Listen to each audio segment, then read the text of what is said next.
Okay, all right. You guys hear me? You guys hear me now? I think you guys can hear me now. Yeah, I was just saying my mic was muted. My mic was muted. Are you guys hear me now? Are we good? All right, cool. We good. All right, cool. See, first time for everything, but it's all right. We're here. But yeah, I guess in my name is Jedi Mike, but you can call me Mike. And today, we'll be doing a review of the film Color Purple. I said thank you guys. God bless you guys for coming. I really appreciate you guys coming up today. And but yeah, I hope I got new mic system and everything for like this podcasting and what I'm doing. I hope it sounds right. It sounds clear, the mic I had before. Um, but yeah, but thank you guys for coming. So the way I'm going to structure this entire stream, it's going to be about an hour and a half, maybe 2 hours, depending on this discussion. But basically gonna be breaking down this film beat by beat.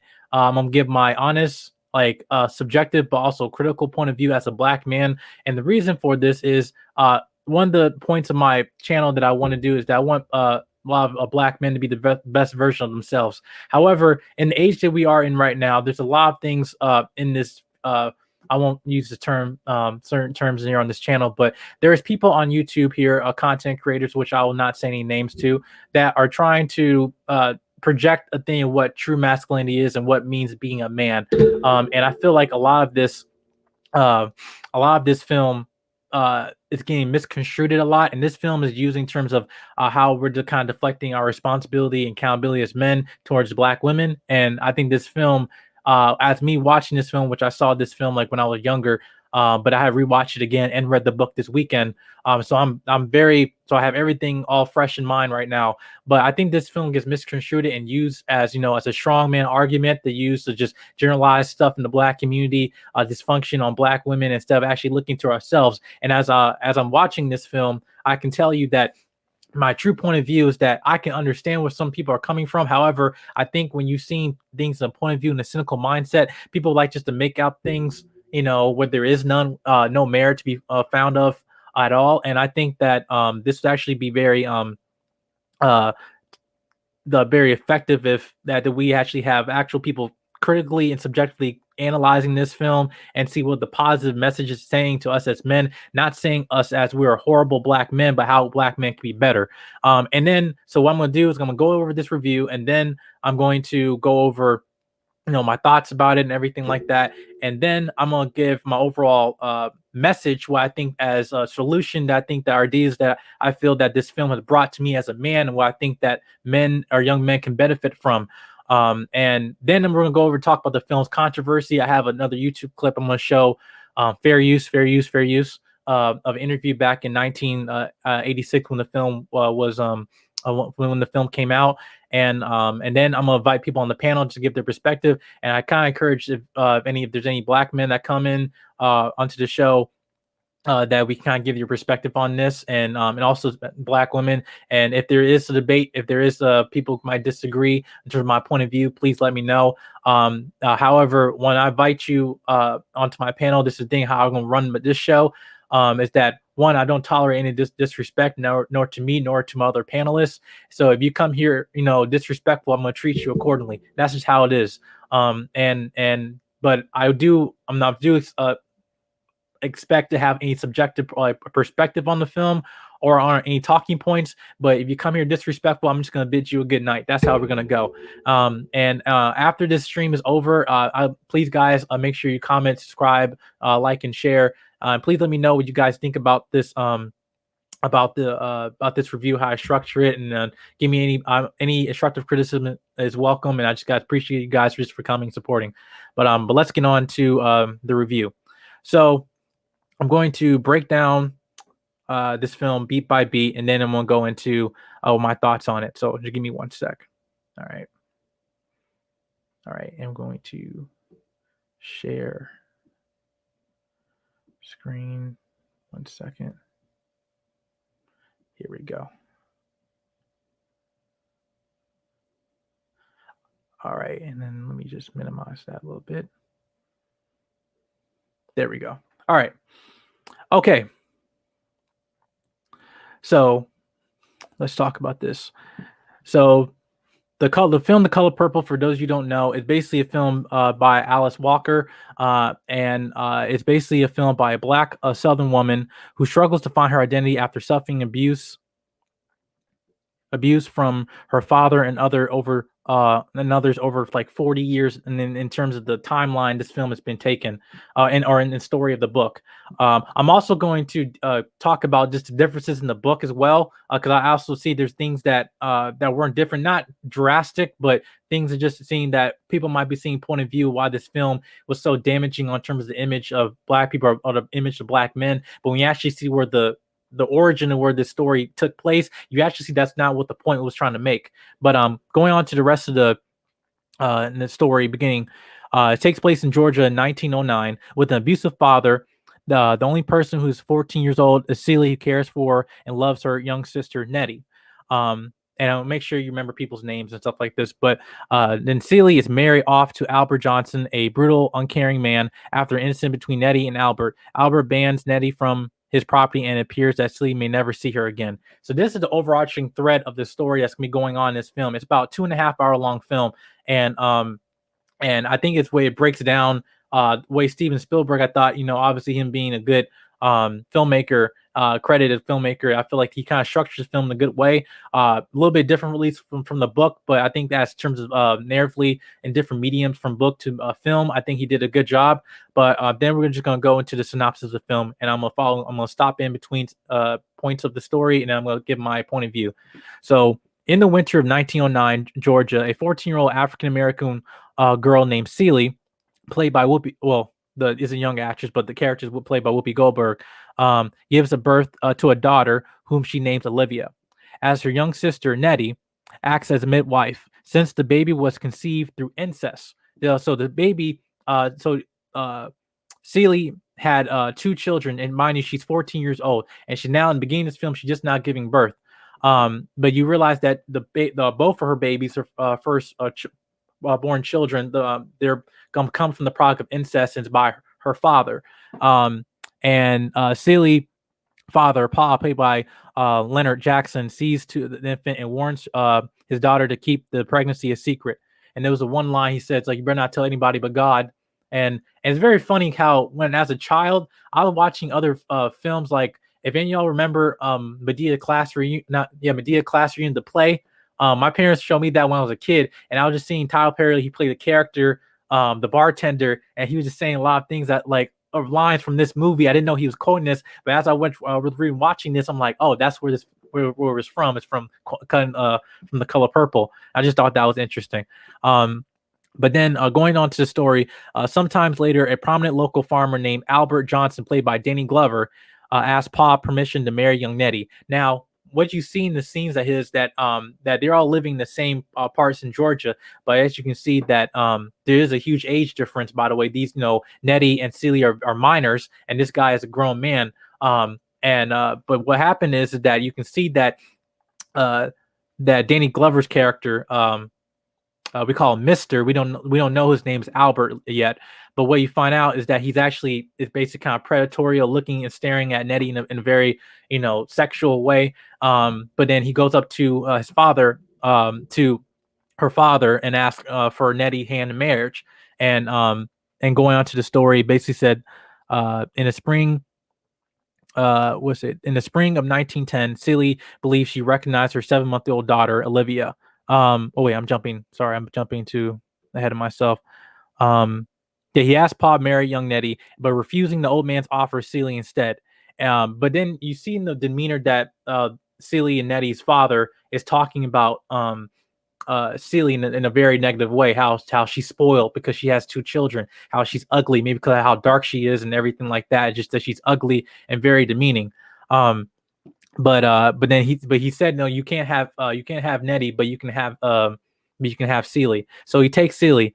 Then so they take Celie, and then he basically become a domestic servant and endures a lot of physical abuse, a lot of sexual abuse from Danny Glover's character, and basically not being the mother, but just basically taking care of Mister's children that he already had from a previous marriage. One of the children is Harpo, which I will get into in a second. Um, but in the spring of 1910, Celie believed that she recognized her 7-month-old daughter, Olivia, in town. She follows Corinne and the baby's supposed mother to learn that the child was adopted by Reverend Samuel. However, Celie remains uncertain. Let's see, 1 second. There we go. There you go. All right. Sorry to find this the slideshow I have here. Hope you guys can so you can match with just not hear me talking, but actually see the images and stuff. Um, let's go here. Um, So yeah, so the baby's supposed mother to learn that the child is her own, because she finds out that she meets this woman in a store and finds out that the child that the father gave off when she was born, Olivia, that was the actual child that she had and gave off, but she never saw her again for many years. Um, and so what happened was that uh, back at the farm, Celie is visited by Nettie, who escapes Pa. Celie warns Nettie to leave the farm before Albert has his way with her. But the sisters are inseparable, and Nettie teaches Celie to read. And this is just kind of showing just I like was the sister relationship that even though they come from the same point, it is that even though Nettie was still taking care of Celie, even though Celie was so far away. And this is at the time of this, the timeline of this film, which is that like around 1910, like just teaching the black people weren't very literate and stuff. So it's teaching, especially not even to the women as well, because they weren't even available to education, anything like that. So I just like how they're just showing the scene of them playing with each other, having things labeled around the house and stuff, just kind of showing that just the sibling relationship of them taking care of each other and that sisterhood. I thought that was very interesting to see. I thought that, and the kid actors, I thought they did very well. Like conveying just the joy as children, even though they're trying the moment they actually have any sense of innocence in this scene, in the midst of all trauma and stuff and actual abuse that they're experiencing, that you have a scene of them enjoying each other as children, even beginning the film, when they're just playing, playing Matilda, in the flower field and everything like that. It was a joy to see, but also it's kind of sad. That's the only place where they have happiness with each other. Um, but yeah, sometime. So going on to the story, let's see where I'm at. Um, yeah. So one day, Albert attempts to rape Nettie on her route to school. When she retaliates, Albert violently forces her to leave, and then she and Celie are separated yet again. Nettie promised to write to her sister. This time, this was a very, I say, emotional scene. The film, just seeing the fact that the Danny Glover's character was taking advantage of Nettie, but then actually as a daughter, as a young girl, that she fought back and then she ran away, knowing that fighting nature of the in terms of not taking this abuse anymore. And it was kind of uncomfortable just to watch because it's just like I remember seeing this as a child before, but never really understanding it. But as now older as a man, now I'm seeing this. It's just very I will say not traumatic or traumatic, just to kind of just watch this scene again and just seeing the actual implications of the fear of that these young girls were experiencing. Um, so sometime later, Albert receives a letter announcing the imminent arrival of his former lover, a diva named Shug Avery, played by Margaret Avery. And she's one of my favorite actresses out there. I didn't really know that she was in this film to watching it again, but yeah, but I'm really happy. I felt that throughout the whole movie that she gave a really good performance. Very crucial in terms of a Celie story, which you'll find out later. Although Celie hopes for the mail from Nettie, Albert declares she will never see letters from her sister. Years pass, and the adult Celie, now played by Whoopi Goldberg, improves her reading to escape Albert brutality.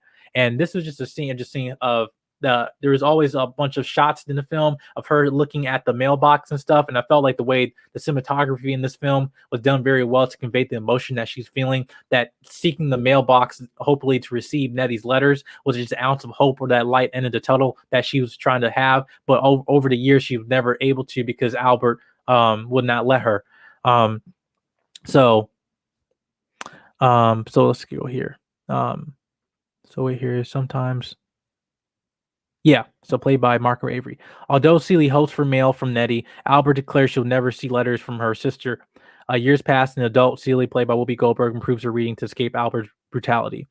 In the summer of 1916, and again, like the timeline keep moving fast here, Albert meets his son Harpo, pregnant fiance Sophia, played by Oprah Winfrey. Now, this I feel at this moment, I feel like a lot of men are just want to gloss over and not actually see what's happening here.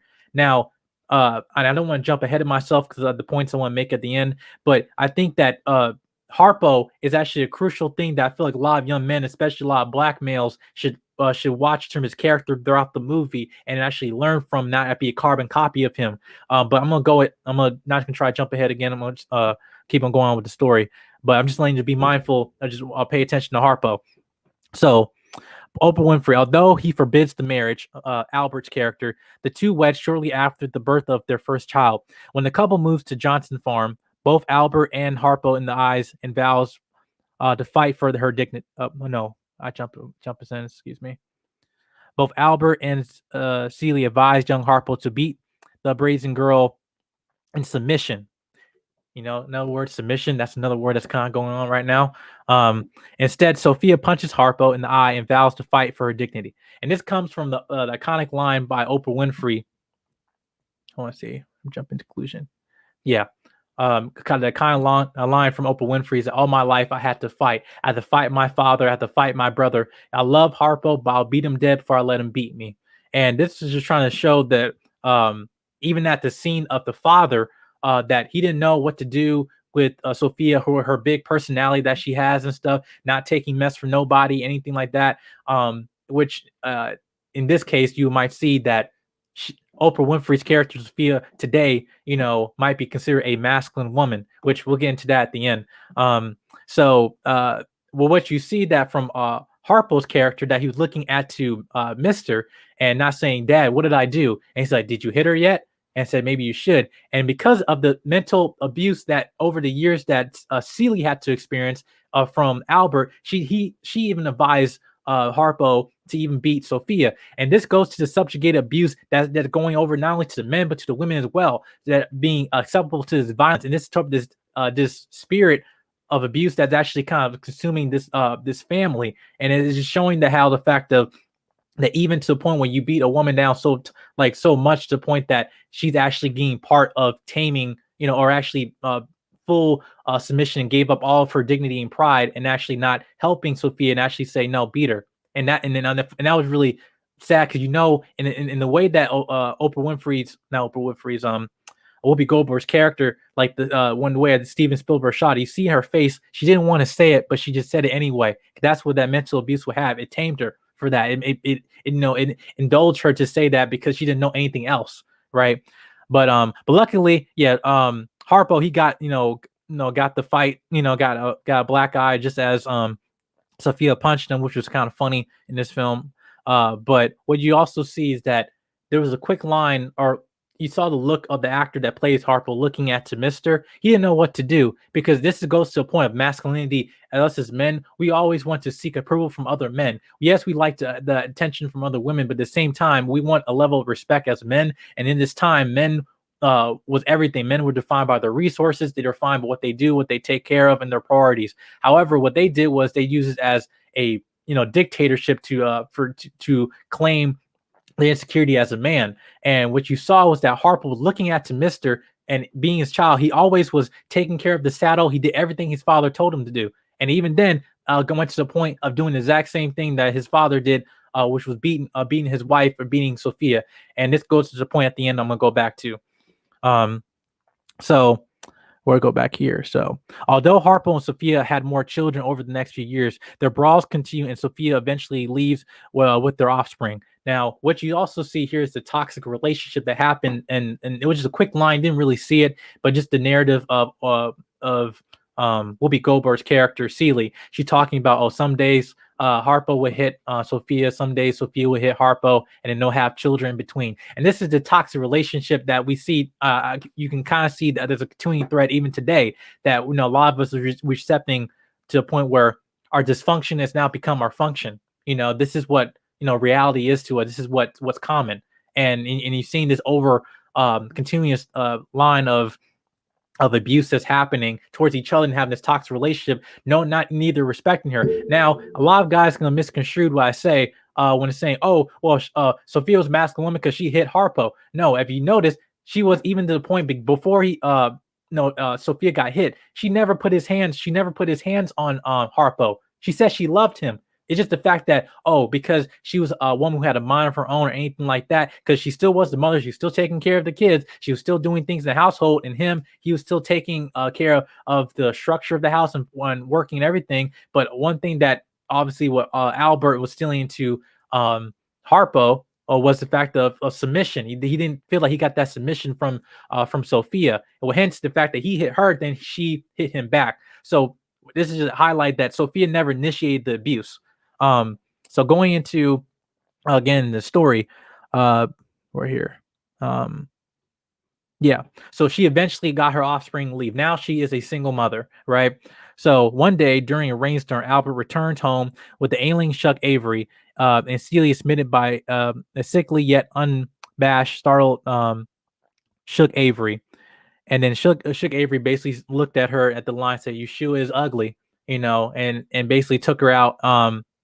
Uh Mr. who has feelings for Shug Avery took her upstairs and stuff, and then she was just recovering. Now I did a little more research that she said she had this woman sickness or whatever. It's actually in this time she had tuberculosis, so that was what was going on. So going on, continuing on the story on here. Let's see. Yeah, Albert returns later. Celia is bathed Shug, and the woman cries about the loss of her past father's affection. And her father's actually a pastor, and this is kind of another thing that a lot of black people, especially black women in the church, identify as Christian. There's definitely that continuing thread of daughters in the church, especially pastor daughters, seeking the approval from their father. So I thought that was kind of a nice thread that they put in there, and just seeing that that not only these women who are in different points in their life, they're still seeking their affection or just trying to seek their identity purpose through the man, you know. So we'll go here. And let's see here. Second. Albert's father, meanwhile, Albert's father, the old Mr. Johnson, played by Adolf Caesar, arrives unexpectedly and renounced his son's romance with the free-spirited, promiscuous Shug, but Celie secretly spits in his water.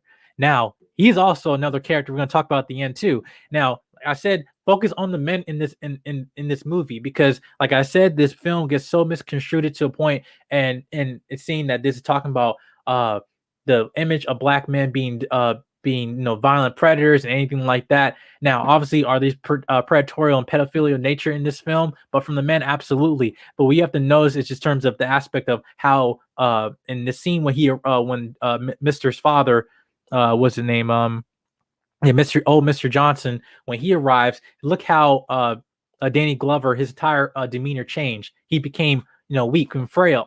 So the big strong man, who beating on Celie and everything, being the man of the household, all of a sudden he was just a weak little boy internally.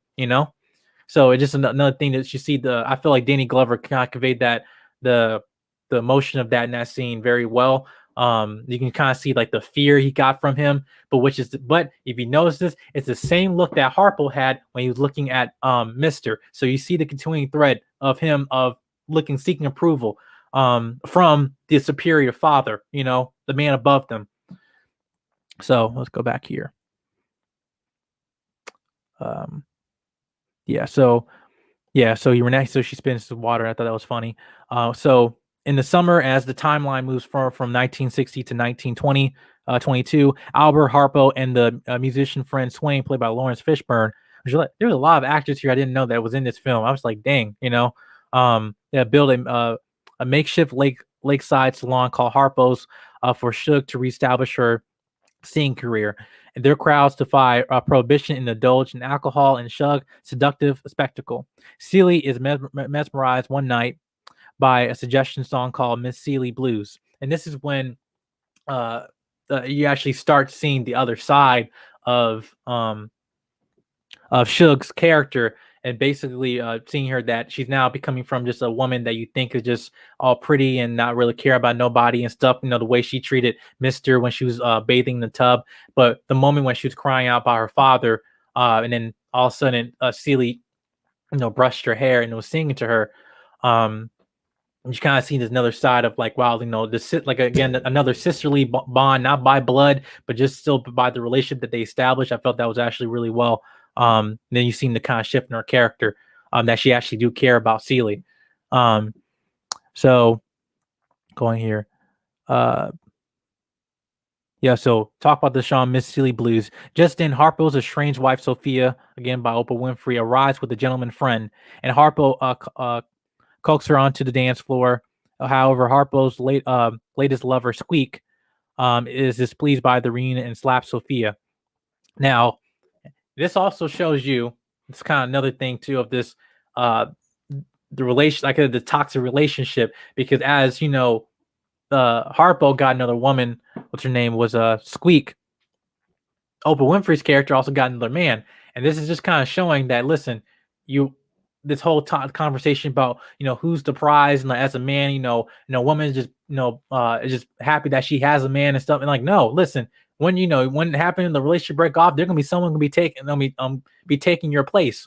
I mean, you have to understand. It's saying that even in a toxic abuse relationship, she got into a man just like that. So it just kind of just showing still toxic relationship going. The fact that she brought him, and she I can tell by Oprah Winfrey the way she portrayed the character, that she know what she was doing, bringing him back to the bar, just trying to make Harpo jealous, and she in fact did that. But what happened is, after returning home from the ensuing brawl, Seeley's dresses in the Shug's cocktail dress and smiles. Hold on a second. I think I have an image for that. Yeah, right here. Right here. This scene. This scene was beautiful, by the way. Right here. Yeah, one here. I'm just making sure I went back to my point. I didn't jump ahead. Yeah, so after returning home from the ensuing brawl, Seeley dresses in Shook's cocktail dress and smiles for the first time, and it's also so again, another thing that's going on right here about Black women smiling. Another thing that I say this film is very applicable today. It still gets misconstrued, but the reason why she wasn't smiling is because of the fact of this abuse that she was going through. And I just feel that nobody want to talk about the nature of like why people are communicating the fact that, oh, a woman should be smiling just for the sake of smiling, because she needs to be feminine. And I think that the way that I was watching this moment, I just thought like, dang, it's just like she didn't want to smile while Celia was trying to get her out of, pull her out of that her confidence, and get her dignity out to a point that way she can convey emotion. And so yeah, I just thought that was kind of a nice scene. The fact that she, even then, even when she's private, that she didn't want to smile, she was still covering up her mouth and stuff like that, because she didn't thought she was beautiful, right? She'd all been told that she was ugly. So, what's here? And however, her joy, despite what Shug announces her intention to leave the Johnson farm. As Shug inquires about Steve's relationship with Albert, the girls revealed that he has never cared about her happiness, and he beats her when Shug is not around. Declaring her love for the girl, Shug says Celie is still a virgin and kisses her. And now I don't know. Watching this, I didn't know this kind of conveyed like a moment about sexuality or something like that. But I did some more further research about it, and I feel like Steven Spielberg, he wanted to try to dive away from that, and I guess said what was in the book. But even then, I feel like it's still, regardless, wherever you want to expect it out of this scene, it's like it could be either one way or the other. But what's it here? Yeah, so in the coming days, Shug visits her preacher father and he ignores her. When Shug leaves from Memphis, Tennessee, Celie plans to escape, but Albert interferes. And in that scene, even then, I can just say, just as a Christian, just like I know that scene of just like seeking your parents' approval in the church as well. And I come from a parents of pastors as well, and so even then, even though I'm blessed to have the parents I have, that they're not, not controlling, not anyway they're gonna have to earn their respect, earn their attention or anything like that. They were very active parents, both of them. Um, and but I felt that I've seen that look so many times in people and within the church, even in this campus ministry I was in college. I can just see that the way that they're conveying that there's a relationship within women in the church. So but I just thought that was very interesting. Um, 1 second. Okay, where we are. So sometimes later in town, Sophia refused to be a servant for Miss Millie, Donna Avery, and the mayor. Oh, there, where is it? Right here. There we go. This scene here, and this scene was brutal. Um, and we're here. Wow, I just lost my point. Uh, yeah. So sometime later in town, Sophia refuses to be a servant for Miss Millie, the mayor's wife, then punches the racist white mayor in the retaliation for his verbal abuse against his wife. And a racist slur against her been thrown. And as a result of this, Sophia is arrested for assaulting a white man. And then she's been thrown in jail for 8 years. Now, I'm going to show you going back to this scene when you go at the end of the film with Celia at a dining table. Again, it goes to Harpo talking about this, the importance of actually us black men in the community being the leaders, being the protectors. I had a video out. I put it was called The Black Parable. You please go check that out. It's based off of the poem from Sonia Sanchez saying, "Where's your fire?" And at the end, I kind of added some stuff I want to put in saying it's almost like a mission statement, a call to action, basically saying that as men that we have to be the protectors and leaders. And a lot of situations our women are in is because a lot of us are absent or not attentive in terms of protecting them.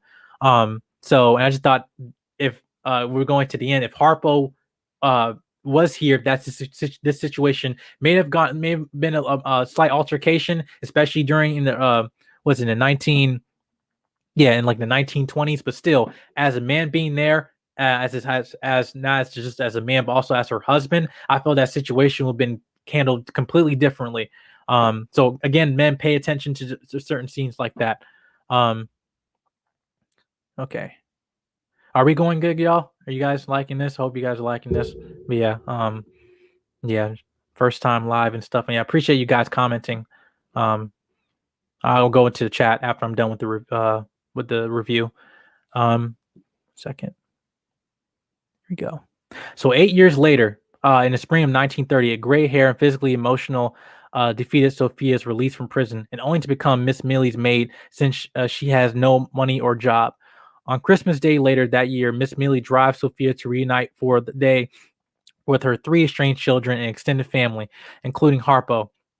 And even after then, all that, he was still there, which it shows that now in that scene, there was even a bunch of things, even at the wedding of Harpo and Sophia, that you saw that the women, the sisterhood, they protected her even against Mister. But even that scene, when everyone want to talk about there's no positive black men there, if you want, there's black men in actually in the household with the other women in there reuniting with Sophia, and you just want to notice that they're still there welcoming her and comforting her and stuff like that.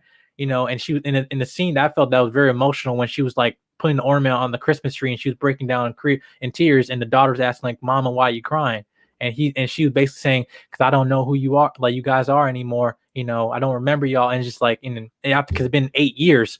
By the time her children were small children, infants and stuff. Now on toddlers, and now they older. All this time has been passed away, and in the whole family, everybody, the women, the men, everybody, the children were comforting her.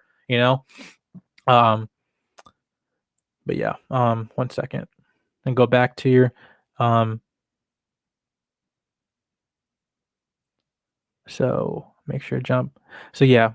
However, the fearful Miss Millie fears that black men outside are attacking her when they help maneuver her car, and she orders Sophia to leave with her. Which again, that's just another just talking about racism. Just like even then, as men were trying to take care of the situation, the white woman was kind of escalating thing. Not saying all white women do that or anything. I'm just saying in this scene, that's what's going on. She was trying to help him and stuff, and then she saw him as predators attacking them. We've seen this trope before. But then we'll here going here. So during the Easter weekend of 1935, Shug returns to Johnson's farm with her new wealthy husband named Grady, which goes it and notice how he said even to the point of Shug, even the fact that she was an unmarried woman, she had disapproval for her father, everything. She find, I guess you can say, a high value man who was her new wealthy husband and stuff. I know people are not gonna like that, but it's okay. But as Albert and Grady drunkenly discuss their romantic rivalry, Shug checks the mail. Shug checks the mail and finds a letter from Celie's sister Nettie, who is now living in Africa. And the letter confirmed that Celie's two children, Olivia and Adam, were adopted by Corinne, which was the woman that she, as a child, that she encountered into the store and early in the movie with the child. That was in fact her daughter Olivia. And then Lady Celie saw in town and her husband, Reverend Samuel.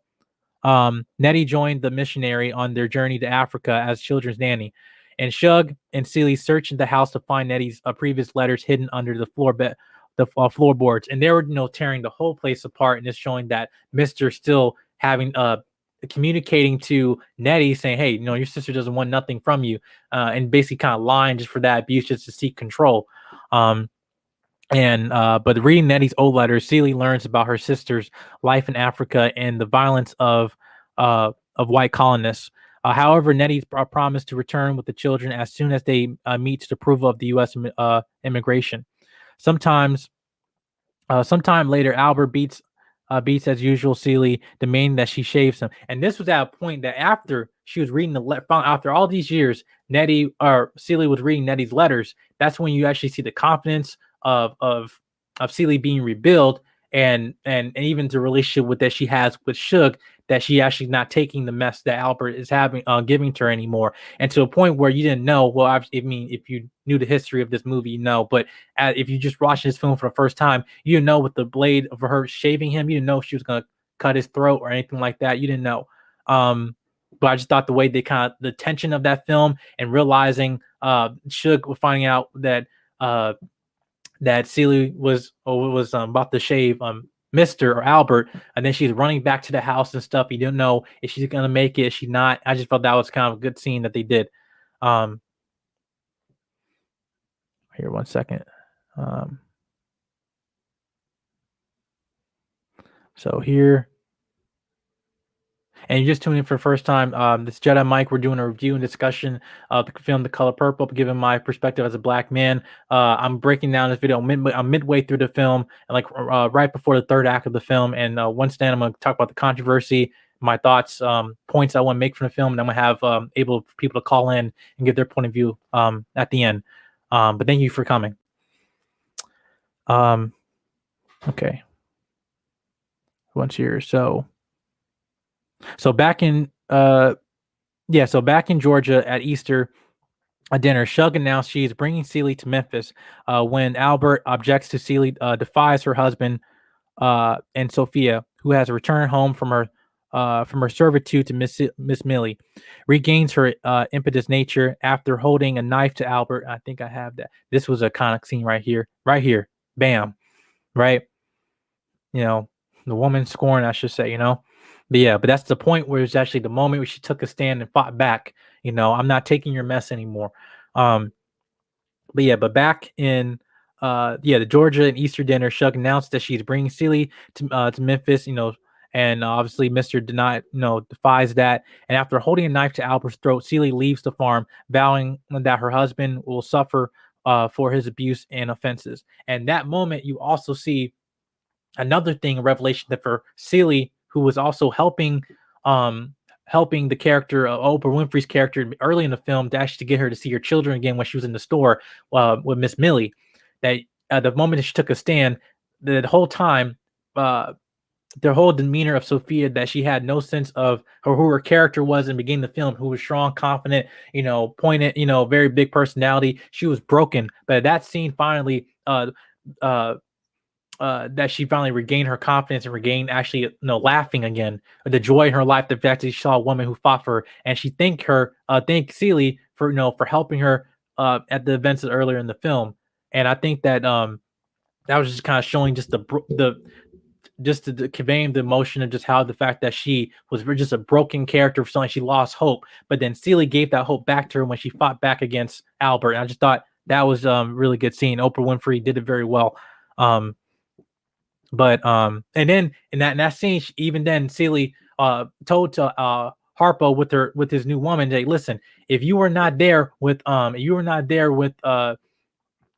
Sophia, this would never have happened. She would, your children would not have this, wouldn't have missing their mother for 8 years and stuff. If the man was not there, again, I'm gonna insinuate that again. If the man was not there, that's the situation would not have gone south the way it did. And one, she would not have suffered that abuse, and also the children would not have missed the absence of their mother. It's just showing the fact, the importance of not only just as men, but as husbands and fatherhood, and actually being the competitive man, of actually being a man who has a backbone, saying, I'm not going to take this mess. I'm going to stand up for my wife, stand up for my children. And Harpo, you saw, was a weak man, just like his father. So but yeah, this, I just felt that this scene was just one of the highlights of this film. And obviously, Mister was basically telling, like, you're ugly, you're black, you're poor, you ain't gonna, do anything. You can be back here and stuff like that. And she kept on going. But yet, the character of Shug Avery, took care of her, with her new husband. But let's go back here. Yeah, but this was by far the best scene in the whole film. Well, yeah, well, one of the best scenes in the film. Um, so in the fall of 1937, Albert farm is decrepit and his face is unshaven since Celie walked out on him. And the winter, Celie returns for Pop. Oh, okay, well, I don't want to jump here. And this scene was also very just showing the fact, the brokenness of, like, the value of having the woman around. I'm gonna just tell you, as a man, listen, we don't leave to our own devices and stuff like that. It's like the importance of having a woman nature around you. At least I'm like talking about, as being a mother, being a wife, is like is valuable. So, and I feel like in a lot of this in the current climate that we're in, we like to talk about, we were very prideful in terms of saying who's the breadwinner, who's the superior person, instead of saying what we're valuing, what's our duty, what's our responsibility as husband and wife, and as as a father, as a mother. And I felt like this just showed the fact that he couldn't survive without her, and that's what a lot of us men do. We can't survive without you. And I felt like this scene, whether he wanted to admit it or not, because he wasn't, because he was hard-headed, eventually over time, you see there was chickens, there was goats and all of this stuff, that were broken up in the house and stuff. The lawn was not cut and everything. And then got to a point where I think, oh, am I jumping ahead here? Yeah, but this scene, yeah, I thought, Oprah Winfrey did this very well. Let's see here. I'm jumping inclusion right here. So then at the house, Mister's father, Mr. Johnson, came and visit him, and he said one quick line talking about, like, look, man, like, where you and what's going on with you, man? I see you've been at Harpo's joint and stuff, just drinking, being drunk and everything, passed out on the floor and stuff. And he said, I guess I have to blame for it, because I guess I raised you wrong. And right there, you're gonna go into my point at the end. He finally, as dude, because you see this generational sin that's been passed, our spirit has been passed down from his father to Mr. Albert and down to Harpo. He said that I raised you wrong. He realized, man, I raised you wrong, dude. And whether that Mr. Danny Glover's character wanted to admit it or not, he is right. This is just kind of showing the importance of not just having a father present, because we have this conversation of the saying that absent fathers, are important. If the father was just there, everything be right. Well, that's not always the case. Having an effective and productive father is another thing to just having a father just being there, just for the sake of being there. This is showing that, because he wasn't the absent father. He was there. He knew him all his life, but he was a toxic father. He was a father that lacked ambition, lacked wisdom, and also more importantly, lacked character. And with character comes with high value, not just money. Because he was rich, he was balling, had the hat, had the cane, everything like that. But in here, he was rotten, just like his son, and just like Harpo, and in terms of this generational sin that got passed down. So just want you guys be mindful of that. Okay. Where we at in time? Okay, we're going good. Oh yeah, we're good. We're about to be at the end. Cool. Um, so in the fall of 1937, Albert's farm is decrepit and his father is unshaven. His face is unshaven since Celie walked out on him.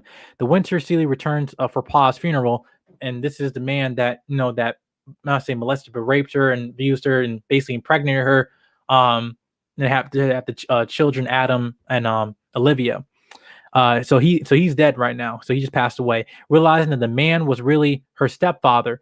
So she found out that it wasn't actually her biological father. So what happened was that her Nettie and her biological father was actually lynched, and 2 years later, her mother married Pa.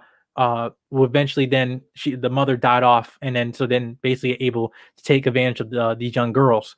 So Celia is relieved that the children are exempt from an incestual lineage. Yeah, thank God for that.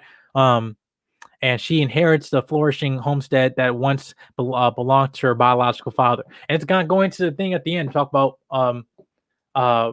Black women's perseverance. And even then, to the point that she lost everything. She was robbed of her innocence. She was robbed of her dignity, her pride. But then at the end of the day, what she going to is basically she gained the house, she gained her confidence again, and then she took the house and basically able the stability that when you're talking about no.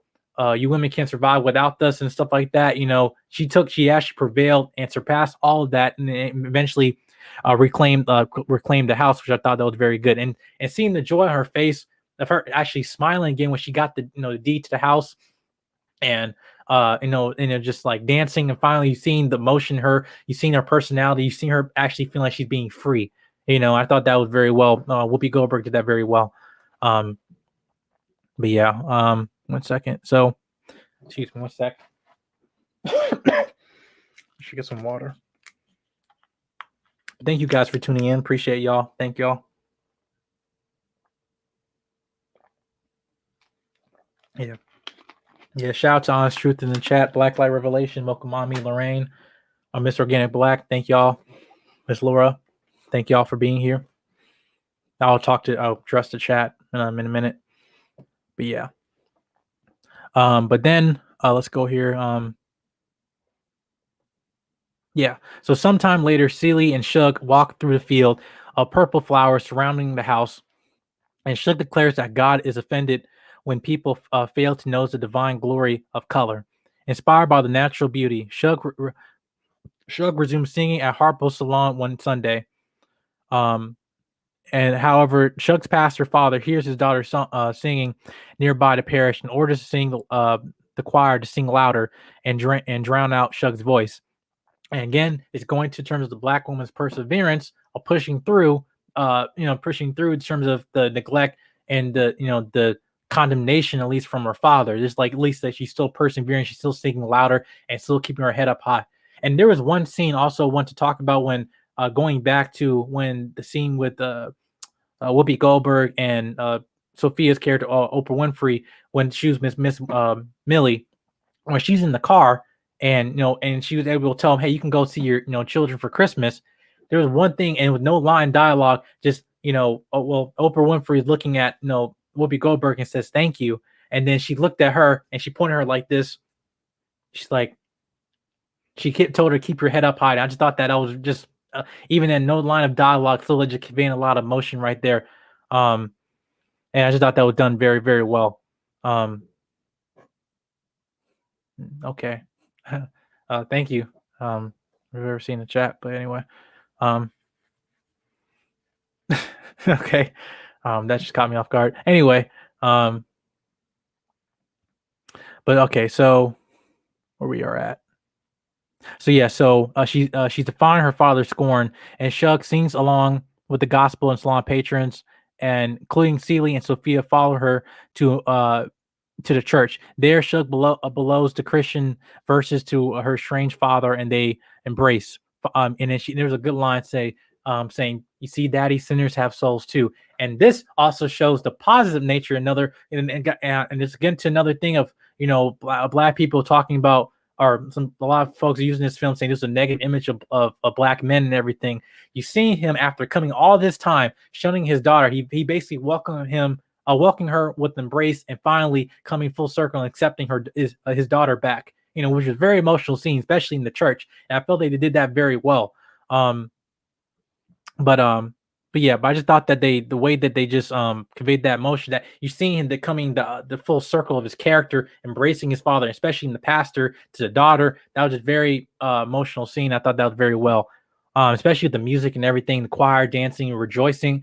And it kind of reminded me of which I'm gonna do a video about. Now I don't want to jump ahead about that, but I'm basically doing a video dissecting what a lot of men, even whether Christian or non-believers, whatever, can learn from the story of prodigal son in the Bible. And how the father welcomed him back, his son, with open embrace, open arms and everything, after he left the house and felt like he was shunned, eating the pig pen, eating filth. He welcomed him home. So I felt that when I was watching that, that I felt like the scene was done very well.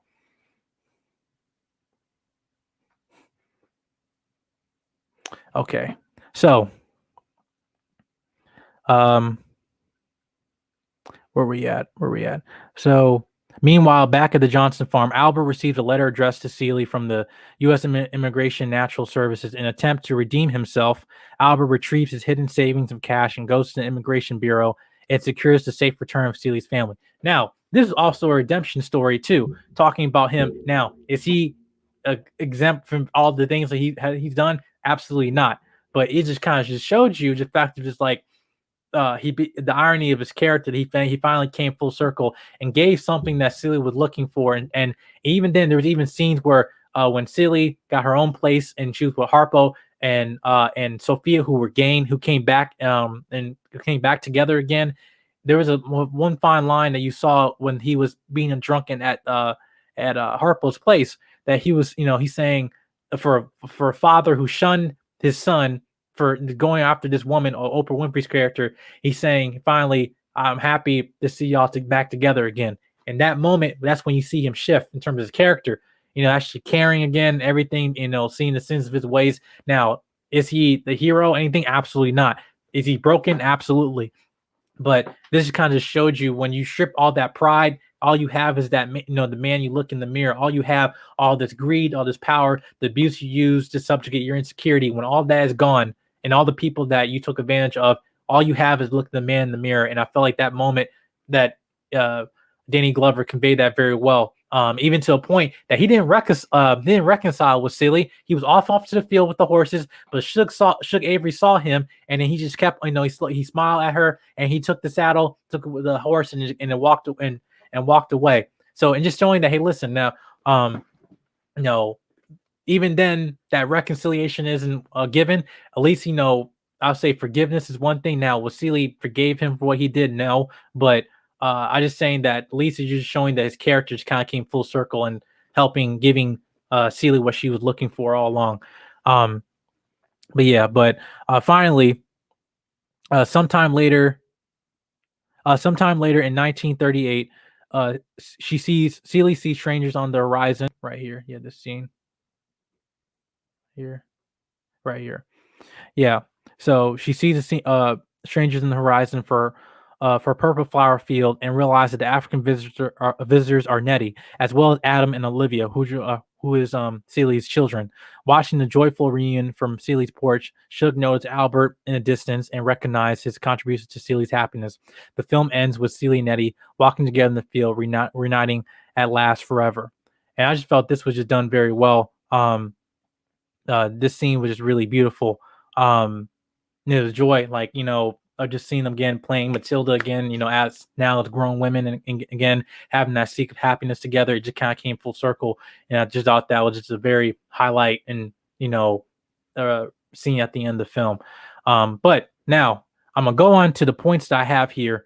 Now finally, after talking about this film, I'm going to go over some points that I want to address here now, and it goes all the way up to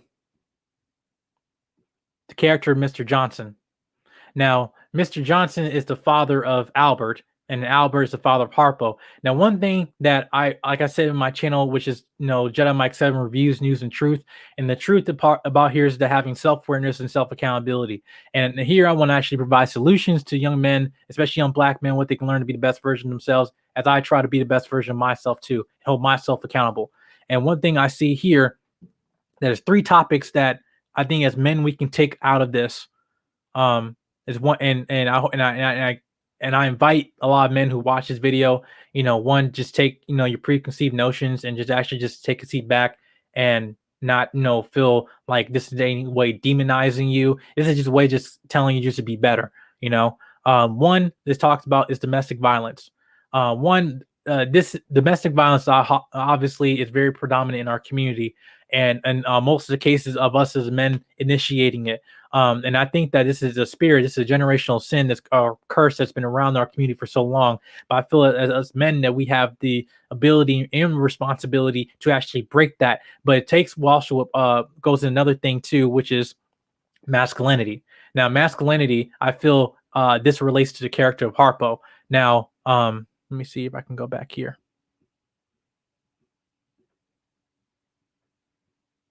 So Harpo, as you can see here, and this scene was very crucial to him, to me when I'm watching this. You see that he is then questioning who he is as a man because he disapproved his father, a very abusive father from Danny Glover's character. You see to a point where he was broken. He was actually questioning who I am as a man, and like, am I a weak man? Am I a beta male or anything like that? And I felt like this was just talking about what is true masculinity and not what. And honestly, me personally, I don't like the word toxic masculinity. I try to refrain from using that word because I think sometimes it just kind of get misconstrued a lot. And however, I'll try to use the word limited masculinity, where it's limiting you from being who you truly are as a man, in terms of being a full man. And a lot of these, like Danny Glover and Harpo, they're not men; they were weak men. They're little boys, and you saw that as they shift in terms of character, especially when Mr. Johnson came and visit visit Albert. He saw he was weak and frail, just like Harpo was whenever he's presented to Albert. It's the same thing. It's a repeat of actual behavior and neglect, and actually just the spirit of consistent behavior that's happening and not being checked, and it's not being held accountable and being broken. And then wherever it's called out, it just blasts out in terms of domestic abuse. However, Harpo is the saving grace of this movie, as terms of the men's point of view. Because yeah, is he a good man? I will say he was. He's also a victim, just as the women were a victim of sexual abuse and everything like that. I feel Harpo was also abuse of neglected parenting from Albert, and nobody wants talks about this because this is also shows that he was also brought up as innocent as a child, because he basically did everything that his father told him to do. He was selling he was putting on the saddle, everything like that. He did everything his father told him to do, and because he was seeking his approval from his father, just like any man is, just like myself. Now one thing I'm blessed with my father is that he always tells me, I don't want you to be me. I want you to be better than me. And even then, I still question sometimes the things that I do. Just know I'm making him proud. Whether it's doing things with my car, taking care of my like I'm away from home. And I'm like, am I just taking care of my priorities and my resources and stuff, and basically doing everything he instilled in me? And am I doing that to the best of my ability? I always have that, and that's the insecurity I feel like a lot of men do. But the problem is that what ends up happening is that we're seeking approval from men who are actually not men. They actually are just grown males, not grown men. Whether you see in other spaces in YouTube and stuff where they define what true masculinity is, it's just about how it's based on how many women you can get and all that stuff, and on your resources. Now, do I believe being a man is about you being prioritizing your resources and everything like that? Absolutely. However, I don't think that just having your resources, being a rich man, all that stuff is the all in be all of what it is for you being a true positive masculine man. It's also about having high character, having high morals, having a wisdom to instill not only in your marriage, marriage with your woman so way you can handle situations in an effective way, so we want to lead to violence, but also to your children. And you have then this goes to another thing, the how the next point, which is about positive fathers and breaking generational curses. Because you have to understand that your boys, especially your boys, they mimic everything you do. You don't think they do, but they are. You think they're not watching, they are watching you. And this is why I encourage a lot of men, young males, to see before you even become fathers. This and that's another thing too. Before you even come fathers, nobody is by being actually good men that listen. We mimic men we want to be, we want to emulate. It happens. It's a natural thing in our nature to do that. You know. Now, what happened is that it's up to a father's responsibility. Because it was Harpo. He had no. He was a boy, under under the abusive nature of his father. So he was robbed of his innocence. So that's why I say he's one saving grace of this film. Now, obviously, he did horrible things. Like yeah, he basically mimicked the toxic behavior to Celia, not to Celia, to Sophia. But however, at the end of the film, they find going back together and working things out. Now, some people they wherever is situation with domestic violence and stuff, some people might want to stay in that relationship and some might stay out. I'm not telling you to do what you want to do. If you now I know some people myself, like knowing women that you hit me once, I'm out. I'm not tolerating that. You ain't no, I want you back, baby. No, I'm gone. I'm taking the kids. I'm out. I understand that. Now, for you want to work that things out in your relationship, that's your choice and stuff. But I just felt that the way that this is showing that even then they still loved each other. They still loved each other regardless of the situation that was going on throughout this film. So I thought they kind of insinuated that very well. But yeah, but going into that, there's my 3 points. Talk about domestic violence, masculinity, and more importantly, the positive fatherhood, and as men being accountable, breaking the generational curses of our community on the men's side in terms of what things that we are instilling into our children, either intentionally, either like consciously or subconsciously. We don't know. Like any type of behavior we might have, and this will also like go into another thing of surrounding yourself with positive men, but also listening to your women as well, because this is also another thing as husband and wives, how you honor your wife. Even in the church, you listen to your wife. This is a whole nother thing issue, which I mean I might make a video about this too. But just as men saying that we have to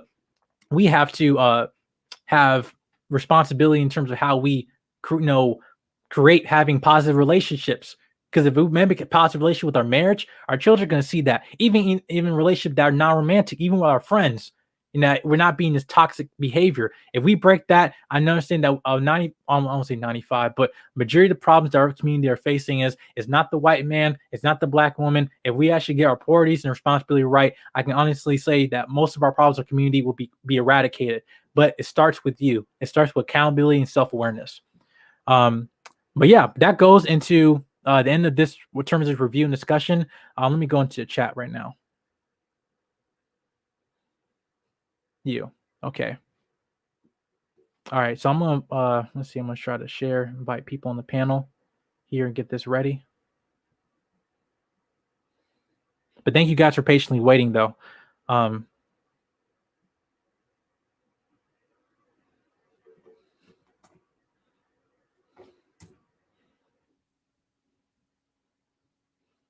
hopefully I hope that works out. But yeah, but let's see here. But yeah, other than that, I think that hopefully these things. Now I like again, I invite people to have any constructive criticism in terms of the points that I'm making. But this is just what I want to have in terms of narrative of this film to be broken and stop being used as just a argument, just saying this is just showing how black women are unmasculine and stuff like that. It's like no, it's like stop using this film and stop deflecting responsibility and stop looking yourself in the mirror. That's all I'm just saying. But yeah, but thank you guys for at least for watching this review. But I'm gonna have this invite people on the panel here, whoever want to show up.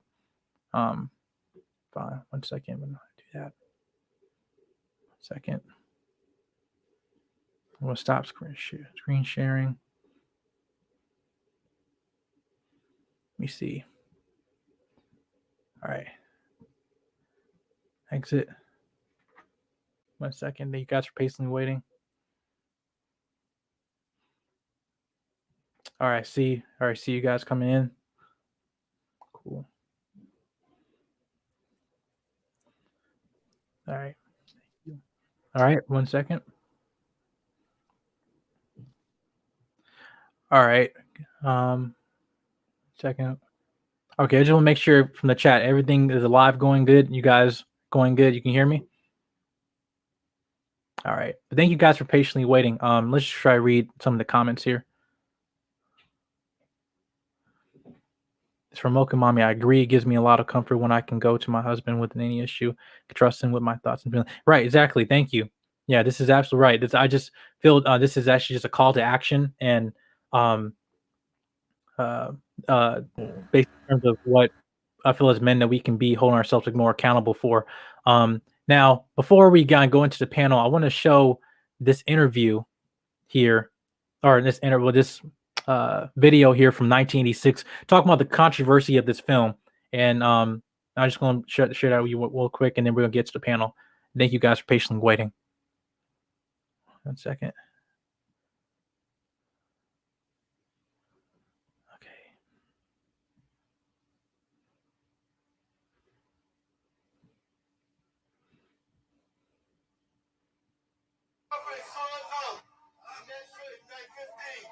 The movie The Color Purple is one of the biggest box office hits of the year. Not since Alex Haley's Roots has a story about black people generated such universal interest. And because of the way the movie depicts Changing if that's the way all black men supposed to be, it's not true. The Color Purple was picketed by black men and women when it opened in Los Angeles, and there have been informal boycotts in other cities as well. We're concerned with how the black family is depicted in this film. Since there are so many shades in The Color Purple, the movie has sparked heated debate in black communities across the nation. This was a meeting of New York area black journalists. The Color Purple is not an attack upon black men. It is a challenge to the entire black nation. I'm gonna reverse that and right there. I want you to go back to what he just said. This is the overall this goes back to the overall message of this, basically this whole live I'm doing right now. The Color Purple is not an attack upon black men. It is a challenge to the entire black nation. Critics of the movie say scenes like this reinforce negative stereotypes about blacks. Here, Mr. brings his mistress home to be cared for by his wife. Many whites feel that black people are more violent, more sexually promiscuous. These are stereotypes that they hold of the black community. Dr. Alvin Poussat is a professor of psychiatry at Harvard University and is also an advisor for the Bill Cosby television show. Poussat understands why black men react negatively to The Color Purple. They know that they get more than their share of negative imagery in movies, on TV, that they're portrayed in some way as ruses, brutal, buffoons. We're telling stories. And we're not trying to establish social policy or take a public position. All we're trying to do is entertain people. Misrepresentation and misunderstanding that has occurred ever since film was introduced. We as black people will get the gratification we need from film as far as images when we have more than one film. It's one woman's story. It was not meant to be the history of every black man or woman in this country. And I wish people would just shut up about it. In the movie industry, controversy is good for business. In less than 2 months, The Color Purple has generated more than $40 million. It has been nominated for 11 Academy Awards, including Best Picture. Yep, that's right there. Basically, just sums it up. And I like what and yeah, Oprah. Yeah, you're right. Oprah Winfrey was fire back and then. But I just want to invite people on here to the panel. Shout out to Honest Truth right here. Senpitis, Seismic Cat, Mr. Organic Black. Thank you guys for coming. Thank you also guys to the chat. Appreciate you guys for coming in today. But yeah, just unmute your mic. Honest Truth. So yeah, Honest Truth, the floor is yours. Yeah. First and foremost, congratulations. The first live stream. It's always a bit, nerve wracking. And it's going to be like this for a while, but I think you did a good job, and I think you got through everything you were trying to get through today. So well done. Thank you, man. It's appreciate an honor. Yeah, it's an honor to be here with you, Jedi. And so I appreciate your platform. It's good to see you all on the panel. In regards to the topic and the conversation at hand, I don't have too much to say, but I did like the movie review and that news story that you just showed of how how polarizing the color purple was when it was released into the black community. It seems like they were torn. There was a good amount of people who felt like this was a very accurately portrayed and historically based movie, and the other side of the black community felt like this was just completely left field and had no point or rhyme or reason for existing.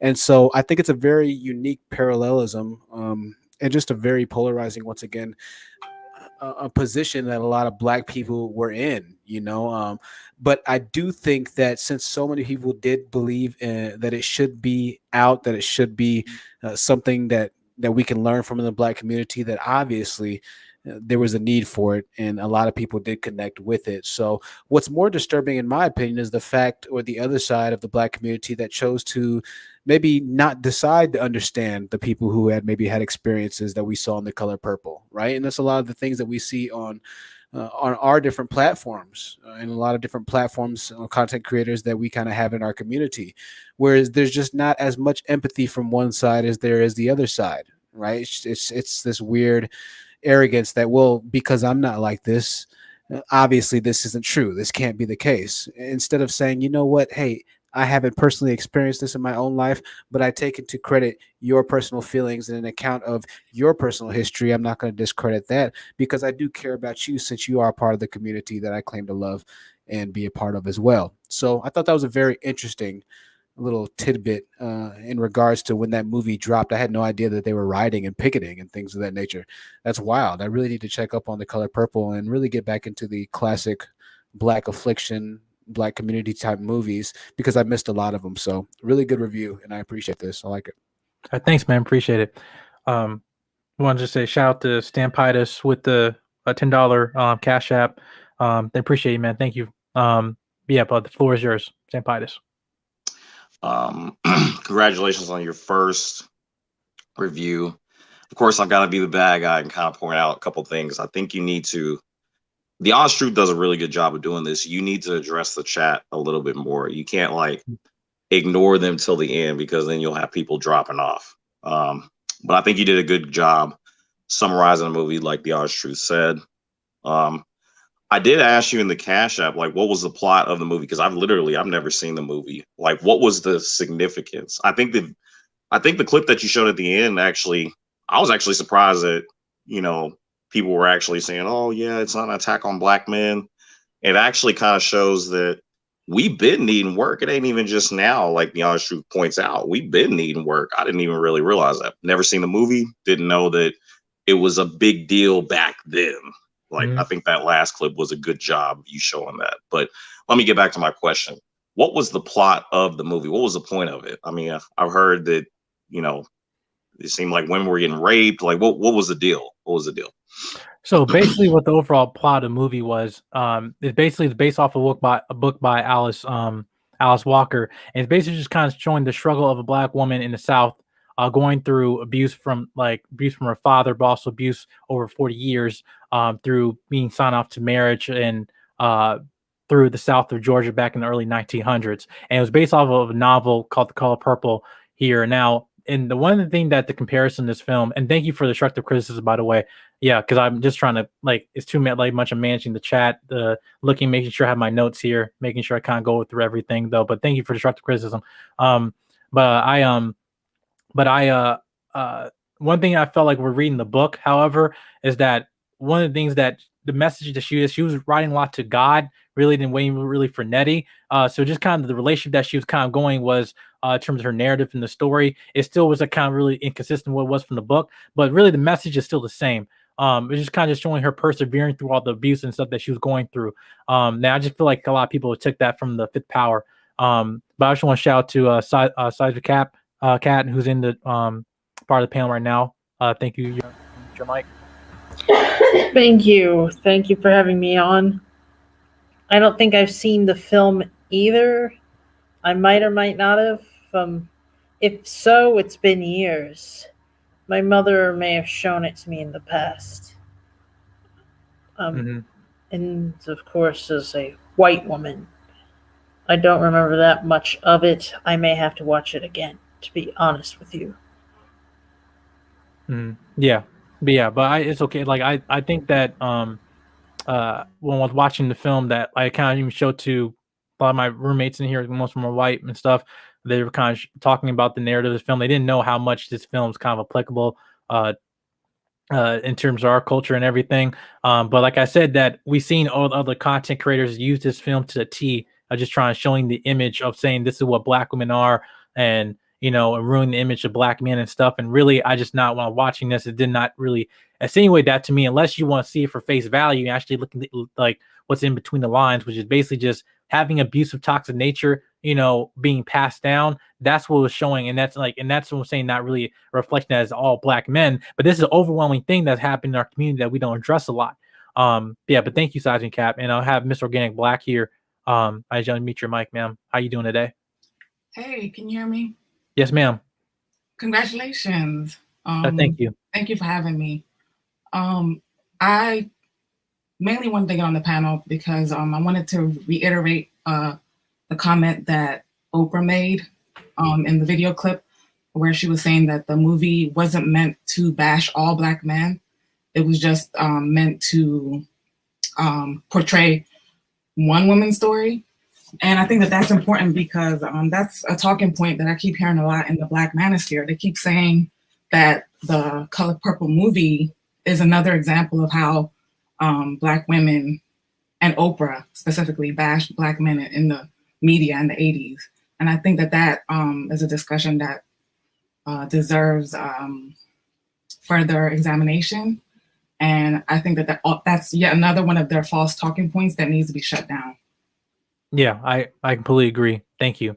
But yes, but I just asked your point of view on this because I asked my mother this point of view because because like she was around when the film was out and stuff, and I asked her like, hey, what's your point of view? Because there's certain things that happen in this film that she can relate to, and it asked like, listen, like, I don't really feel like this is reflecting to me, but as not just like as just a woman, but also as my mother, like what you think about this and stuff. And she basically say, listen, like if this film is calling you out, then yes, you're supposed to be uncomfortable, so this is basically, showing insight of basically what, this is like kind of a secret in our community, especially certain abuse that we have in the household, especially the film, beginning of the film with the father that was like basically who pregnated, Celie. He basically said, "You better not tell anybody but God." We have like this, like I said, the no snitch mentality. Better not say nothing. Better not say a word or anything. And we need to break that in our community. I feel like that's what in terms of we have to insight that we have to break. Especially on the men's side. This is because like we established like discipline and saying like, hey, the structure of how this is supposed to go. And we don't call that out, then like it's gonna be running rampant. But yeah, but I just want to see what your point of view on that. But yeah, thank you. Mm-hmm. Mm-hmm. Yeah, we're just calling the chat right now. But yep. Yeah, it's great. Thank you. Thank you so much. Thank you. Here.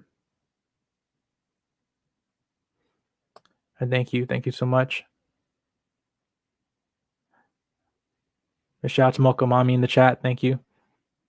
Jedi Mike, I want to ask you a question. So yeah, do you think that this movie was more tactful in calling out how black men are versus like maybe movies of today or even people of today?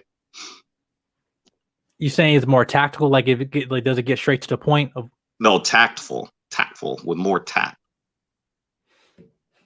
Well, I mean, at the time, I feel like when the film was coming out, because Danny Glover and Miss Avery, like when the actress Miss Avery, when she was talking about this, was like at the time of this film was released, that there was not any bunch of films that were kind of talking and highlighting this issue, or just any. So that thing that people kind of took this the wrong way. Now compared to what it is today, now I don't know. A lot of films right now that we over time and time again we've seen films that's just highlighting black struggle to point that's kind of getting a little bit oversaturated. Whereas like with the 12 Years a Slave or other movies and stuff like that. But I think like the narrative is kind of it's like switching, and now whether it's highlighting certain abuse, whether it's like I don't know, whether it's like another mainstream media, like I mean, you could go to terms of Tyler Perry movies though, but even though I have some like issues in the way he executes some things, but like even then, I feel like that today they're a little bit too politically correct, and yeah, she even said it right now.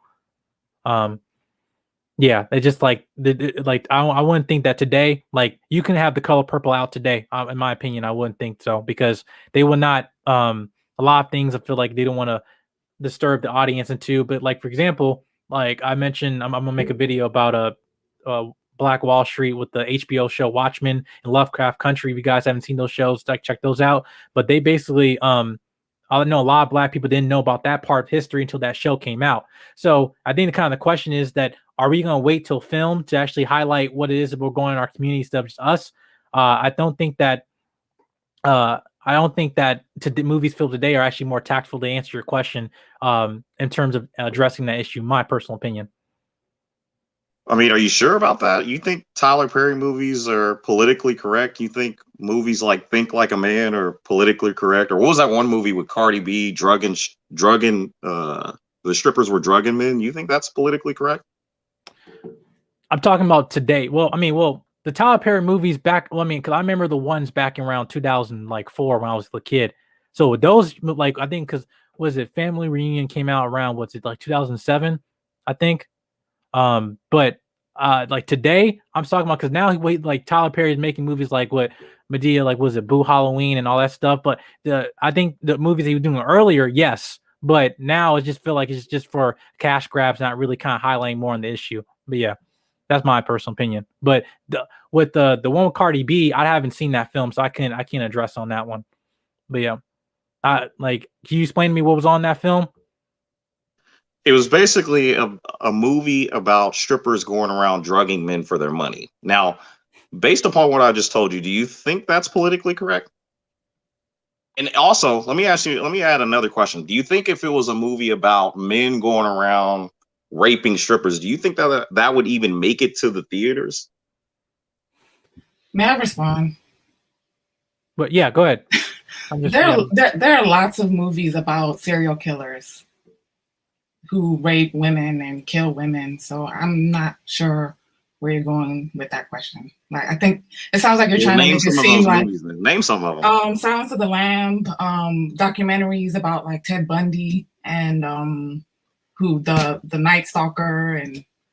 But those are documentaries. Those aren't comedic in nature. The movies I'm naming, they're comedic in nature. They're supposed to be funny. Those documentaries are serious. That's a difference.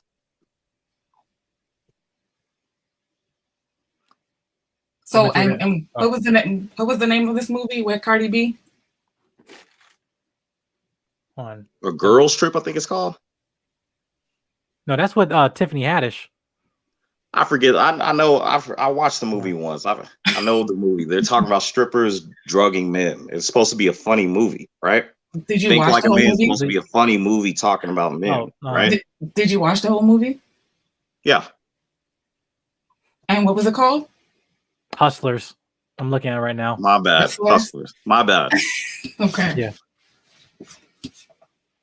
No, but yeah, to answer your question, like there's tons of films the Women's Organic Black, which she was basically insinuating, like, yeah, there's a bunch of films that are kind of talking about, like, you know, as he says, like, was about serial killers, like raping women or other stuff like that. There's a bunch of stuff like that in the media today, especially on either HBO or Amazon, Netflix, on going on right now.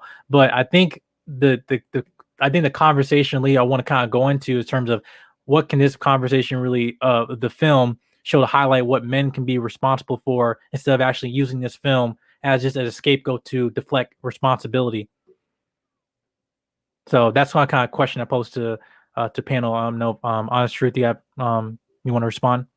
Yeah, I think kind of going to what Stan Titus was saying. I understand what he's trying to say. I think that it depends. It depends. Now, whether or not it's more tactfully or politically correct of a movie compared to what is out today, I'm not sure. I'm not sure how exactly to answer that, because, to be quite honest with you, there's not a lot of movies today that depict the struggle of the Black woman as far as in a relationship with a Black man in the Black community. There are some struggle love type movies, like I guess Baby Boy would be one that I could think of, and some other movies like that, right? But by and large, I think as a community, we're kind of tired of seeing those kinds of movies at this point, because it kind of makes us look a little bad. So as far as the tack to it, I think that they both have some issues that both genders of Black people kind of cringe at when we watch those movies. I do think that obviously The Color Purple has gotten so many rave reviews that obviously they did something right. When we have a movie that's as solid and as historically relished, if that's even the right word, as it is, I think they did something right. Having said that, I understand that the image that they might have put out against black men might have been something that might have been seen as a lot more damaging to the black community instead of trying to help it. And so I think I understand what you're trying to say there, Stampitis. But at the same time, the purpose of it was to, I think, when it was created, was to help some black men understand or have more of the black community understand some of the things that black women are going through. Now, whether or not other communities look down on that, hey, that's left to be unsaid. We don't know. But if it actually does have a positive effect in the black community, which I'm not sure if it did or didn't, it was pretty polarizing, like we said earlier. But if a positive effect did come out of it, I'd be all for it, tactful or not, right? If it's helping, it's helping. I kind of liken it to going to 2-a-days in the 110-degree weather, right? It's brutal. If you haven't been working out during the summer, you're going to come back and start. You'll be in really bad shape. You know, you have heat strokes, this, and that. You might. I don't want to get too graphic, but you know, it might be hard for you to keep your food down when you first start working out again. But if you stick through it, eventually you become in really good shape. And so those workouts were pretty brutal. But if you get through the workouts, if you can get through the heat, you'll be in the best shape of your life. And so that's what I kind of liken it to. Nobody likes it. But at the end of it, if you get through it and you do it the right way, the coaches really did have the best intentions for us. And our bodies showed it. So. Mm-hmm. Yeah, that was well said. And Silky, that was a good movie. Players Club. That's a good rebuttal right there. Players Club. Yeah, I got to give you that. Totally forgot about that one. But thanks for responding, Honest Truth. But I just want to make sure I don't want to keep you guys here long. But I just want to talk about the point about like I said, my point is that anyone watching this video on this channel, that the one thing that we complain about actually having points of views or solutions like to give to men, and my thing is to the points that I talked about was domestic violence, masculinity, and talk about having positive fatherhood. Do you any of you guys have any issues with what points I made, or any of you guys agree with anything I said or about that, or have anything to I should like clarify more on or expand, broaden? You talking about as far as fatherhood? Like, No, what in was your terms of the question? points that I made, like where I'm saying, do you have any issues thinking that are those actually effective solutions in terms of to provide at least to a lot of men, at least they can watch this video or to the film, to the points I made, so they can learn to be better. That's my point. I think it would be good, but black men are hard-headed. They're not going to listen. So, you know. Of course, no, I understand that. Yeah, I think maybe another stream where you kind of focus directly on the fathers might be needed to kind of reaffirm some of the points that you made during this stream. There was a lot that was covered, and so something that we might need to do and look into doing is taking out clips and making shorter clips, because I'm starting to do that as well. To be quite frank and honest with you, I started it tonight. Whenever we have the longer stream time formats, sometimes the information can get lost within the information because there's so much density here. But I think that maybe if we kind of go back to those points, or if you go back to them on another stream, Jedi, it'd be great. So we can kind of really have a discussion on that, and really dig deep into that, because that's a huge topic right there. That's a huge topic. So, yeah, thank you. Yeah, and going to point Stampai's point, like because I had like a lot of content. I mean, obviously my first stream, a lot of content I had just trying to break down beat by beat of the entire story. And it was really just a breakdown this entire movie. It was a lot for a 2.5 hour long film. Normally streams would not be like this because I'll have more talking points. I wanted to have about moments of movie to actually give a full on movie review like I did with this one. But this was the one that I want to break down beat by beat. So normally this would not go in terms of this type of format, but I will be trying to do is condense a lot of points I'll make, just making a single point, a actual stream, and that bring people in, men on the panel to discuss more. But yeah, till I think the time was at 12:15. But yeah, I'll probably just end it off a little bit. I don't want to keep you guys be long, but I just want to say thank you guys. For you guys love and support, and also you guys constructive criticism and stuff. I just appreciate that. One thing that I make sure that even as I'm just starting out new, that I don't want to be really prideful, act like I know everything, and I'm going to fail, but I expect it. But I just want to fail forward, so I can see and move forward. And I just want to say thank you everyone who's in the chat right now, or whoever watching the pre-recording right now, who chatted earlier can be here. But I just thank you guys for your support. And again, after the ending You're of the- welcome. thank you so much. Yeah, but Hey man, you did a much better job than I did when I first started making videos, bro. I took all my first videos off for a very specific reason. So it's a challenge, but honestly, the direction you're heading in is really good, man. I'm excited for you, and really well done. You know, like I said, you're gonna find your groove quick, man. You're gonna find your groove quick, and you'll figure out the system that works for you. And I'm excited for it, man. I'm really excited for it. I can't wait for the next one. You know, it's nice to just be able to come and listen to, you know, to a stream. It's all just relaxing and chilling. I was like, this is nice. yeah, I realized like, damn, like, man, you're doing a lot. Like, I'm just like, I don't like, it's just a lot. I'm looking at private stream, looking at, you know, my notes, looking at, you know, comments and everything. And then what I have structure and then trying to get the panel. Like, yeah, all this stuff is really a lot and stuff. And the format, camera, mic and stuff, making sure sound good. Like, yeah, I'm gonna keep that mess in there. I'm just like, screw it, you know? There you go. That's how you got to do it right there. It's much more honest that way. It Yeah. is. Mhm. Special Right. talent to do live. Go ahead, Stamp. I was gonna say, so Jedi Mike, in closing, what should we as Black men, Black fathers, take from your analysis of this movie? What should we be learning? What should we be listening to? Well, in terms of the notes that I provided here, it kind of going back to that a lot of Black men, you have more power than you think you have. But whether is that power used for the edifying of your community or the destruction of your community is up to you. I think that what we can learn in terms of the men's side of it is that we have a bunch of high influential power to our young boys.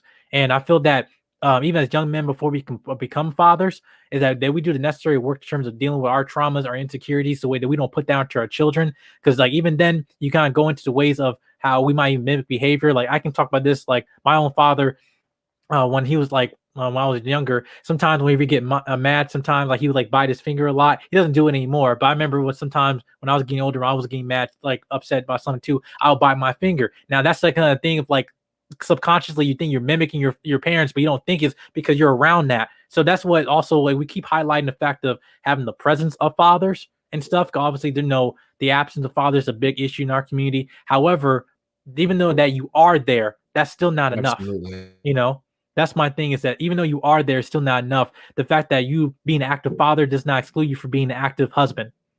You know, so my thing is that this is showing that the men we can control in terms of proving in relationship skills, which I'll do videos about that, talking about how we even address other men, how we be the controlling situations the way that our children won't be robbed of their innocence, and so that we are going to be protectors and healers of this community.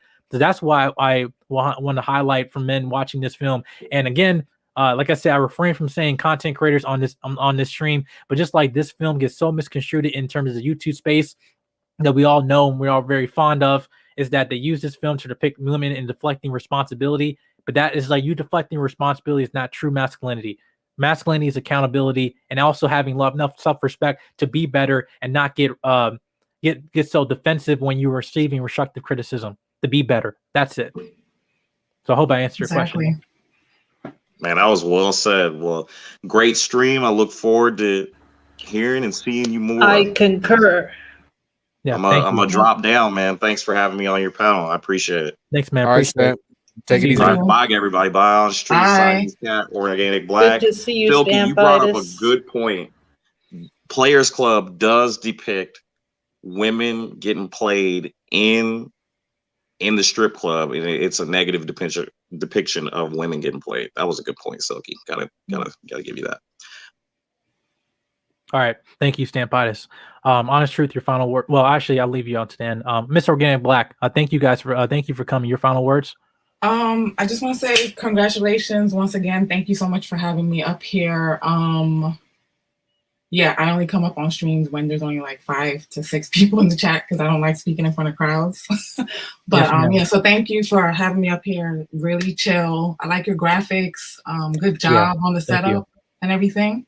Thank you. And I look forward to tuning in to more of your live streams. Thank you so much, and God bless you. Thank you for, and also I just want to shout to her too, women. Let's say I'm gonna change the banner for a minute. 1 second. So you guys here. She actually donated while I was on the stream uh, with with Honest Truth, that she actually donated to my Cash App, and I was able to afford this camera and able to use to afford this Oh, mic. So I just wow. want to say thank you and God You're bless you just for welcome. your support and everything. And I don't want that to go miss and everything, but just thank you. Your support is greatly appreciated, and I just hope I just use this to the best of my ability to to do basically what I said I was going to do and be a man of my word. But thank you, Miss Organic Black. I hope you have a good rest of your night. You too. Thank you so much. Thank you. 1 second. Okay. All right, Seismic Hack. Thank you for your support as well. Your final words. You're welcome. I'm gonna have to give the film another watch since it had been years. And I mean years. If I'd seen it at all, my mother might have shown it to me, like middle school or something like that. I forgot what the reason was, but she did. Yes, but thank you so much. And I I just will appreciate say your support. something about the films and PC-ness and all that stuff. You will notice that the European films are far less politically correct about emotions, sexuality, and things of that nature. Think Italian realism and cinema verite, for example, those two styles of film. Yeah, well, thank you so much. Yeah, I just want to highlight you did this is directed by Steven Spielberg, a white man. So that also has something you have to take and consider too. But even then, I just want to say thank you for your support up to the channel, and I hope to see you guys. I'll see you next time. I will. I'll see you soon enough. Yeah, thank you. All right, thank you. God bless you. Have a good night. All right, the man, the myth, the legend, Honest Truth. Thank you. I just want to also just take a moment, just saying to everyone who we're watching live on pre-recording, to all the naysayers and haters on his channel and stuff, calling him a simp and stuff like that, or calling all this stuff names just for him, just showing like insight in terms of his community. Like I just want to say thank him just for me giving me a point to have a voice. I'm gonna tell you right now, like for the longest time, like I didn't really like speaking a lot. In terms of communicating my words, I've been told I was a good speaker, but I didn't like listening to myself or at least like being in conversations. I made like good talking points and being everything, but everyone just saying that Michael, you need to start doing something your own. And I just never really had the confidence. But being on your panel, being on your podcast and everything, I just say I appreciate you for your support and motivation, and your wisdom for helping me get this channel and get to this point. But thank you so much. Your final words. Yeah, man. Honor. Oh, my bad. It's an honor, man, and I appreciate that compliment, Mike. Y'all add so much to me. Our community has added so much life to myself, and so I know exactly what you mean. And it's an honor every time you decide to spend your time with us. Time is money, and when people invest so much time into you, they're investing with a lot more than money can ever give, because time is the ultimate resource. We only have so much time. There's only so much finite time, and we only have so much while we're here. And so I don't take that lightly. I appreciate you, and I'm excited for you. I'm excited for the future of our community. I don't say that lightly, but the direction that you're going is a great direction. I love the look of the channel, the graphics. I've learned a lot just by watching you in your first live stream. Everything is clean. I love that logo. That logo is serious. It took me That forever, man, to get that, but yeah. Man, that's fire, bro. I was like, yeah, okay, I need to go ahead, And that's the good thing about having more people added to the community. That's a good thing about growing. That's a good thing about sharing, and then trying to not put people on, but trying to put, encouragement to other people and give other people, the ability, the information that you have, so they can take and then translate that to something completely new, and then give you something different, completely different back. It's a synergistic relationship. It's the gift that keeps giving, right? And I love it. Like I said, I love where you're going. The first live stream has been really a treat. I'm going to watch the other videos that you have on your panel. But getting back to what we said earlier, it's the honor is all mine, Mike. The honor is all mine.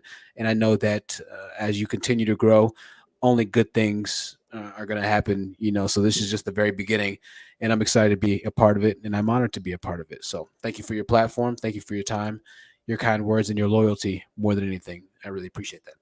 Absolutely, brother, man. I'll see you next time. Hope you see. Also, subscribe to That's honest truth. You have the chance to make sure you go support him. I know be having streams as well weekly, as well. So you'll be seeing me more on his platform from time to time. But thank you, honest truth, and I'll see you next time. All right, Captain, take it easy. All right, man. The honest truth. Thank you. But yeah, this guy's like this was a lot. This took me like a lot of time, a lot of prayer. I had and I just want to say thank you to all of you who got me to this point of launching this channel and just kind of give me the confidence I feel like I needed to just speak out because I want to be a bettering part of my community. I know, as I mentioned before, that I stand before you as a imperfect man. I stand before you as someone who wanting to learn himself, who have issues, who has traumas and insecurities stuff I know I have to work on. But yeah, and even though I was working on this logo, thank you, Mr. Organic Black. But yeah, because I'm a IT and graphic design major in college right now. So like yeah, so it took me forever to make sure I got this right. But thank you so much, y'all, for your support. And I just want to say God bless you guys all. And till next time, you make sure you go subscribe to Jedi Mike on Instagram or on YouTube. And again, I just want to say thank you guys so much for your love and support and your constructive criticism. We'll be doing more live streams like this. It won't be the same like this structure. I won't be spending as much time of like breaking down. It'll be more interaction and getting more of a panel talking about a certain issue. But I just want to say thank you guys and God bless you guys. Until next time, my name is Jedi Mike. Until next time, God bless you. Bye-bye.